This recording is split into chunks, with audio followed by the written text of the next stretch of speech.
ಒಂದು ಕಡೆ ನಾವು ಮತ್ತೊಂದು ಕಡೆ ಕೂಡ ನೋಡ್ತೀವಿ ಸರ್, ಕೇವಲ ಅಹಿಂದ ಅನ್ನೋದು ಕೇವಲ ಮಾತಿಗಾಗತ್ತಾ ಅಥವಾ ನಿಜವಾಗ್ಲೂ ಅಧಿಕಾರ ಹಿಡಿಯೋದಕ್ಕೆ ಹಿಂದುಳಿದ ವರ್ಗಗಳು ಒಂದು ವೇದಿಕೆಗೆ ಬರೋದಕ್ಕೆ ಯಾವತ್ತಾದರೂ ಸಾಧ್ಯ ಆಗುತ್ತಾ, ಅಥವಾ ಕೇವಲ ಇದು ಆಂತರಿಕ ಕಚ್ಚಾಟ ಮಾತ್ರನಾ? ಬಾಬಾ ಸಾಹೇಬ್ ಅಂಬೇಡ್ಕರ್ 1952ರಲ್ಲಿ ಏನು ಪರಿಶಿಷ್ಟ ಜಾತಿಗಳಿಗೆ ಮೀಸಲಾತಿ ಕೊಟ್ಟರು, 6 ಜಾತಿ ಇದ್ದಿದ್ದು. 6 ಜಾತಿ ಇದ್ದಿದ್ದು ಅಂಬೇಡ್ಕರ್ ಮೀಸಲಾತಿ ಕೊಟ್ಟಾಗ ಮೈಸೂರು ಮಹಾರಾಜರು ರಾಜ್ಯದ ಗವರ್ನರ್ ರಾಜ್ಯಪಾಲರಾಗಿರ್ತಾರೆ. ಮೊದಲನೇ ಸ್ವತಂತ್ರ ಬಂದಾಗ ಅವರು ರೆಕಮೆಂಡ್ ಮಾಡೋದು 6 ಜಾತಿಗಳನ್ನ. ಇವತ್ತು 95 ಜಾತಿಗಳು ಸೇರಿಸ್ಬಿಟ್ರು ವೋಟ್ ಬ್ಯಾಂಕ್ ರಾಜಕಾರಣಕ್ಕೆ. 95 ಸೇರಿಸಿದಾದ್ಮೇಲೆ ಸೇರಿಸ್ಲಿ ಹೋಗ್ಲಿ, ಜನಸಂಖ್ಯೆ ವಿಸ್ತರಣೆ ಆಯ್ತಾ? 6 ಇದ್ದಾಗೂ 15%, 95 ಸೇರಿದ್ರು 15%. ಇವತ್ತು 2% ಹೆಚ್ಚಿಸೋದಕ್ಕೆ ತಿನ್ಕಾಡಿ 75 ವರ್ಷ ಬೇಕಾಯ್ತಾ? ಅಲ್ಲ, ಬೇರೆ ಬೇರೆ ರಾಜ್ಯಗಳಿಗೆ ಎಲ್ಲವೂ ಸಾಧ್ಯ ಆಗತ್ತೆ. ಅದು ಕರ್ನಾಟಕದಲ್ಲಿ ವಿಚಾರದಲ್ಲಿ ಮಾತ್ರ ಅಲ್ಲ, ಎಲ್ಲಾ ರಾಜ್ಯಗಳಲ್ಲೂ ಇದೇ ಗೋಳು. ನಿಮ್ಗೆ ಅಲ್ಲಿಂದ ಗೊತ್ತಿಲ್ಲ ಅಷ್ಟೇ, ದೂರದ ಬೆಟ್ಟ ನುಣ್ಣಗಿದೆ ಅಂತ.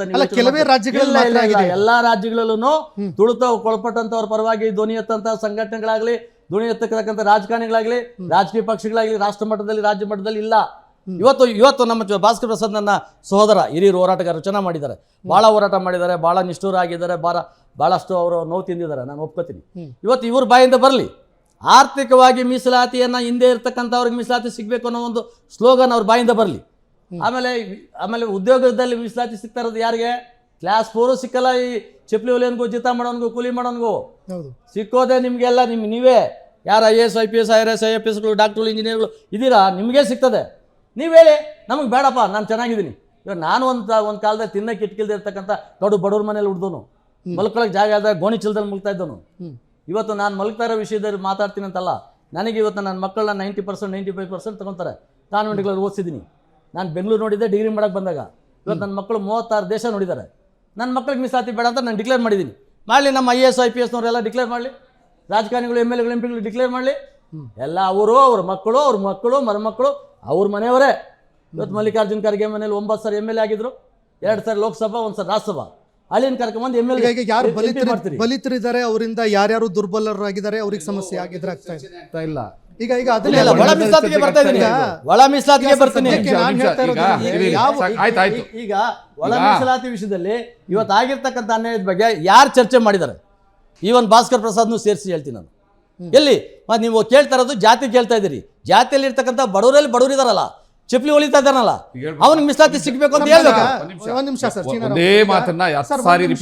ಪ್ರಾಬ್ಲಮ್ ಇಲ್ಲಿ ಏನಾಗಿದೆ ಅಂತಂದ್ರೆ, ಒಳ ಮೀಸಲಾತಿ ವಿಚಾರಕ್ಕೆ ಸಂಬಂಧಪಟ್ಟಂತೆ ತಳ ಸಮುದಾಯಗಳಲ್ಲಿ ಯಾರು ಇದನ್ನ ಸಂಪೂರ್ಣವಾಗಿ ಚೆನ್ನಾಗಿ ಅರಿತುಕೊಂಡಿದ್ದಾರೆ ಅಂತವ್ರು ಯಾರು ವೇದಿಕೆಗಳು ಬಂದು ಕೂತ್ಕೊಂಡು ಏನ್ ಸಮಸ್ಯೆ ಇದೆ ಅನ್ನುವಂಥದ್ದು ಸರಿಯಾಗಿ ಚರ್ಚನೆ ಮಾಡಲಿಲ್ಲ.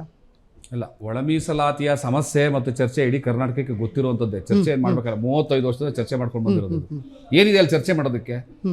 ಸಾಮಾಜಿಕವಾದಂತಹ ಅಸಮತೋಲನ ಇದೆ, ಸವಲತ್ತುಗಳ ಹಂಚಿಕೆಯಲ್ಲಿ ಅನ್ಯಾಯ ಆಗಿದೆ, ಅದನ್ನು ಸರಿಪಡಿಸಿ ಅನ್ನೋದನ್ನ ಅರ್ಥ ಮಾಡ್ಕೊಳ್ಳೋದಕ್ಕೆ ಡಿಕ್ಷನರಿ ಇಟ್ಕೋಬೇಕಾಗಿಲ್ಲ, ಎಲ್ರಿಗೂ ಅರ್ಥ ಆಗಿರುತ್ತೆ. ಒಂದು, ಈಗ ಒಳ ಮೀಸಲಾತಿ ವಿಚಾರ ಬೇರೆ, ಇವರು ನಮ್ಮ ಹಿರಿಯ ಸಹೋದರ ಚೀನಾರಾಮ್ ಅವರು ಪ್ರಸ್ತಾಪ ಮಾಡ್ತಾರೆ ವಿಚಾರ ಬೇರೆ. ನಾನು ನೇರವಾಗಿ ಹೇಳಕ್ಕೆ ಇಷ್ಟಪಡ್ತೀನಿ, ಈಗ ಚರ್ಚೆ ಆಗಿದ್ರಿಂದ ಅಷ್ಟೇ, ಇದರಲ್ಲೇನು ವೈಯಕ್ತಿಕವಾದಂಥ ಯೋಚನೆ ಮಾಡೋದು ಬೇಡ. ಮೀಸಲಾತಿಯ ಕಾನ್ಸೆಪ್ಟ್ ಸರಿಯಾಗಿ ಅರ್ಥ ಆದವ್ರಿಗೆ ಇವ್ರ ವಾದ ತಪ್ಪು ಅಂತ ಅನಿಸುತ್ತೆ. ಯಾಕೆ ಅಂತಂದ್ರೆ, ಮೀಸಲಾತಿ ಅನ್ನೋದು ಈ ದೇಶದಲ್ಲಿ ಬಾಬಾ ಸಾಹೇಬ್ ಅಂಬೇಡ್ಕರ್ ಕೊಟ್ಟಿದ್ದು ಆರ್ಥಿಕವಾದಂಥ ಕಾರಣಗಳಿಗಲ್ಲ. ಮೀಸಲಾತಿ ಅನ್ನೋಂಥದ್ದು ಬಡತನ ನಿರ್ಮೂಲನೆ ಕಾರಣ ಅಲ್ಲ. ಅದೊಂದು ಬಡತನ ನಿರ್ಮೂಲನೆ ಕಾರ್ಯಕ್ರಮ ಆಗಿದ್ದಿದ್ರೆ ಬಡವರನ್ನೆಲ್ಲ ಸೇರಿಸಿ ಯಾರು ಇಂತಿಷ್ಟು ಆರ್ಥಿಕವಾದಂಥ ಮಿತಿಯೊಳಗಡೆ ಇರ್ತಾರೆ ಅವ್ರಿಗೆ ಮೀಸಲಾತಿ ಅಂತ ಬಾಬಾ ಸಾಹೇಬ್ರಿಗೆ ಘೋಷಣೆ ಮಾಡ್ಬಿಡ್ತಿದ್ರು. ಮೀಸಲಾತಿಯನ್ನು ಹಂಚಿಕೆ ಮಾಡೋದಕ್ಕೆ ಬಾಬಾ ಸಾಹೇಬ್ರಿಗಿದ್ದಂಥ ಕಾರಣಗಳೇನು ಅಂತಂದ್ರೆ, ಅವರ ಸಾಮಾಜಿಕ ಪರಿಸ್ಥಿತಿ, ಧಾರ್ಮಿಕವಾಗಿ ಅವ್ರನ್ನ ಹೆಂಗೆ ನಡೆಸ್ಕೊಂತ ಇದ್ರು, ರಾಜಕೀಯವಾಗಿ ಅವ್ರು ಎಲ್ಲಿದ್ದಾರೆ, ಮತ್ತು ಅದೆಲ್ಲದಕ್ಕೂ ಕಾರಣವಾದಂಥ ಅಸ್ಪೃಶ್ಯತೆ ಮೂಲ ಏನು, ಇದನ್ನ ಅರ್ಥ ಮಾಡ್ಕೊಂಡು ಕೊಟ್ಟಿರೋಂಥದ್ದು. ಈಗ ಹೇಳ್ತಾ ಇದ್ರು, ನಮ್ಮ ಮಕ್ಕಳು 36 ದೇಶ ನೋಡಿದ್ದಾರೆ, ನಮಗೆ ಮೀಸಲಾತಿ ಬೇಡ ಅಂತ. 36 ದೇಶ ನೋಡಿರ್ಲಿ, 350 ದೇಶನೂ ನೋಡ್ಕೊಂಬರೋಣ ಜೊತೆಗಳು ಹೋಗ್ಬಿಟ್ಟು, ಆಯ್ತಾ? ಉಡುಪಿ ಮಠಕ್ಕೆ ಹೋಗ್ಬಿಟ್ಟು ಸರಿಸಮನಾದಂಥ ಊಟದಲ್ಲಿ ಕೂರಕ್ಕಾಗಲ್ಲ. ಅದನ್ನ ಸಾಮಾಜಿಕ ಪರಿಸ್ಥಿತಿ ಅಂತ ಕರಿತೀವಿ ನಾವು, ಅದು ಆರ್ಥಿಕ ಪರಿಸ್ಥಿತಿ ಅಲ್ಲ. ಬಡವರಾಗಿ ಇರ್ಬೇಕೇನೋ, ಕೂಲಿ ಮಾಡ್ತಾನೆ ಇರ್ಬೇಕಾ? ಬಡವರು ಚರ್ಚೆನೆ ಬಂದಿಲ್ಲ ಸರ್.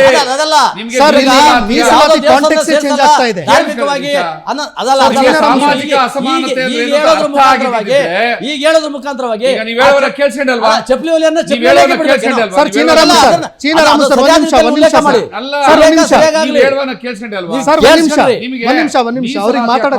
ಅಂತ ಅರ್ಥ ಆಗಿದ್ದಿದ್ರೆ ಬಡತನಕ್ಕೂ ಮೀಸಲಾತಿಯ ಉದ್ದೇಶಕ್ಕೂ ವ್ಯತ್ಯಾಸ ಅರ್ಥ ಆಗ್ತಿತ್ತು ನಿಮಗೆ. ನೀವು ಅರ್ಥ ಆಗಲ್ಲ ಅಂದ್ರೆ ಬಾಬಾ ಸಾಹೇಬ್ ಅಂಬೇಡ್ಕರ್ 1954ರಲ್ಲಿ ಸರ್, ಒಂದು ನಿಮಿಷ, 1954 ಸರ್, ಮಾತಾಡಕ್ಕೆ ಒಂದು ನಿಮಿಷ ಮಾತಾಡಿ. ಹೇಳ್ತೀನಿ. ಬಾಬಾ ಸಾಹೇಬ್ರು ಹೇಳಿರೋ ಮಾತನ್ನ ನಾವೇ ಪ್ರಾಬ್ಲಮ್ ಏನಾಗಿದೆ ಕಾಂಗ್ರೆಸ್ನಲ್ಲೋ ಬಿಜೆಪಿಯಲ್ಲೋ ಜೆಡಿಎಸ್ ನಲ್ಲೋ ಎಲ್ಲೋ ರಾಜಕೀಯವಾಗಿ ಸ್ವಲ್ಪ ಬಲಿತರಾರಿದ್ದಾರೆ, ಅವ್ರ ಬಗ್ಗೆ ಇವ್ರಿಗೇನೋ ವೈಯಕ್ತಿಕ ಕೋಪ ಇದೆ. ವೈಯಕ್ತಿಕವಾದ ಕೋಪ ಅಲ್ಲ. ವೈಯಕ್ತಿಕ ಕೋಪ. ಬಾಬಾ ಸಾಹೇಬರು ಇದು ಬೇರೆ ಕೊಟ್ಟಿರ್ತಕ್ಕಂಥ ಮಾತೇ ಇಲ್ಲ. ಮೀಸಲಾತಿಯನ್ನ- ಮಾತೆತ್ತಿದ್ರೆ ಸಾಕು.